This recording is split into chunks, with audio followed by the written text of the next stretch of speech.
1 plus 1 is equal to 2.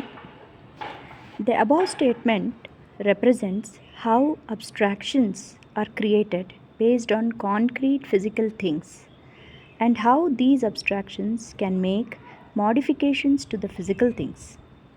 Here, physical things are the basis on which language or framework of abstractions got built. I am proposing a model which is upside down model of the above to explain consciousness. While doing so, I hope we get good clarity on what is consciousness also. So, the problem in hand is to see if saying consciousness is the basic foundation on which physical objects are derived or created is true. There is already a line of thinking which argues human wakeful mind's attention as consciousness and how perception of physical things happen only on this fabric of human attention. In a way, establishing human wakeful awareness as being a fundamental fabric. This model, however, successfully or unsuccessfully, carries the burden of having to negate the physical objective independent existence of any name forms other than consciousness. The model I am trying to propose is different from this. I am trying to see if we can come to agree how physical objects take shape from the abstract knowingness, abstract to our intellect. Let's start with elements like water. Water, the molecule, collection of molecules exhibiting a particular behavior of flow, property of being able to slide over one another, being able to selectively permeate substances, being able to get converted to steam when heated and converted to solid when frozen. What is at play behind something that exhibits this behavior? Behind how these physical laws are being adhered by this particular group of molecules, by this unique combination of atoms, seems like a mere arbitrary mapping of object to its property. The properties are called physical laws.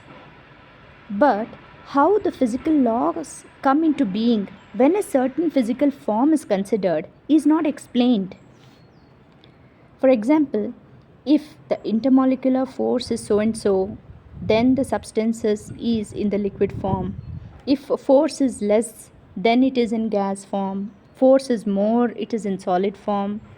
This logically agrees or satisfies the mapping of property to the form. But when we go further deep, say to a single molecule of H2O, the combination of oxygen and hydrogen, and the angle in which the hydrogen attaches to oxygen, and how the particular molecular shape or a molecular weight or molecular energy is translated to this water properties. This seems a very abstract term also at this stage. We almost see the properties are coming out of the complexity arising out of the many molecules working together.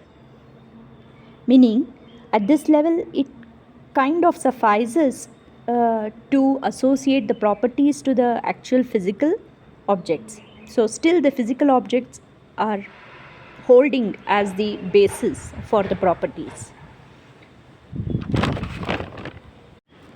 Now, at this juncture, if we say without knowingness or awareness of its own state of being or form of being, the physical forces at play could not have got emerged, it may seem very far from truth statement, a heavy, unjustified assertion. So let's try and go further deep into an atom or electron itself. For an electron, We identify its charge, its spin, etc. Its mass, charge, spin as being some fundamental physical form and property. For a given mass of electron, having a particular spin in a particular orbital around a particular group of proton, neutron, it possesses a particular quantum of energy. How does this setup of the properties or laws or the story of physics come to play? Do we see how laws are nothing but recognition of patterns of occurrences? What other than knowingness can explain existence of these patterns? In a very crude childish language, what other than the intrinsic knowingness within electron,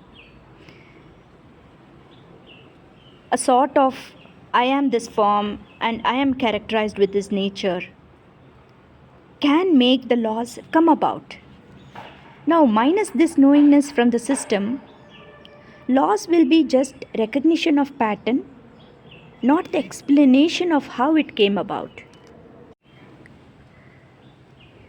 Another line of reasoning to arrive at something abstract that does not have form or property as fundamental to something physical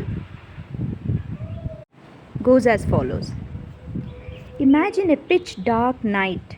You are roaming in a forest. When you get down from a mount, you see at a distance two figures sitting on either side of a fire. You are gripped with an intense sense of fear. Unaware, but you are engulfed in this fear.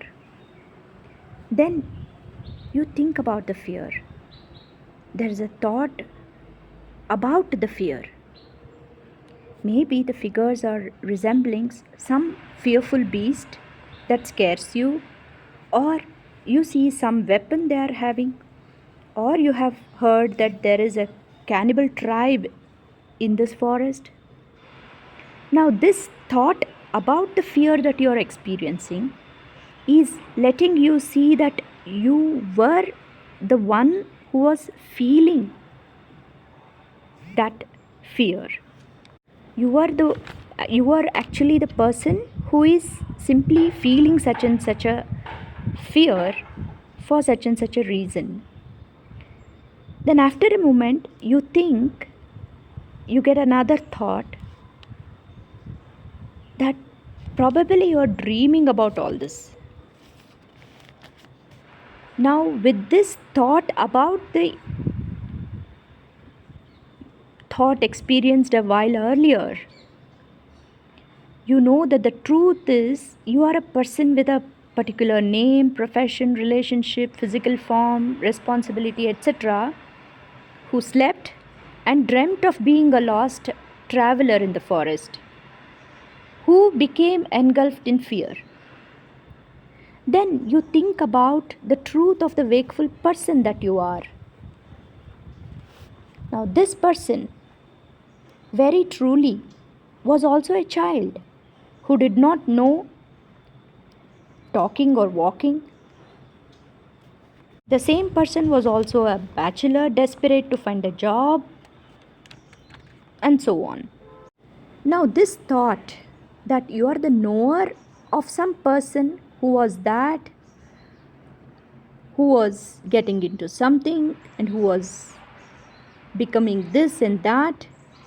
When this thought comes, you are the knower of this person. So, from being the knower of intense fear to the knower of being some form with some properties, the truth that is helping reconcile the diverse form to exist and change is the knowingness. This knowingness has no limitations to any form or property, but can cater to different forms and properties and form a link to explain the transformation.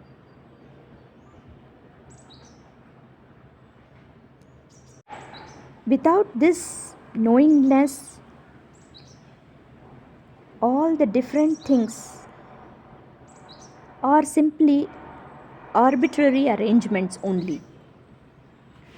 This line of thought helps us see how knowingness, supposedly an abstract concept, is actually the truth of the me, and the rest of what I am physically and all others is emerging and finding being and are emerging and finding beingship only because of the knowingness at its core. Also, we come to realize how knowingness is something that is free from any form or property and is the only basis which by itself, without any other, can provide for emergence of many forms and properties which exhibit different physical laws. Thank you.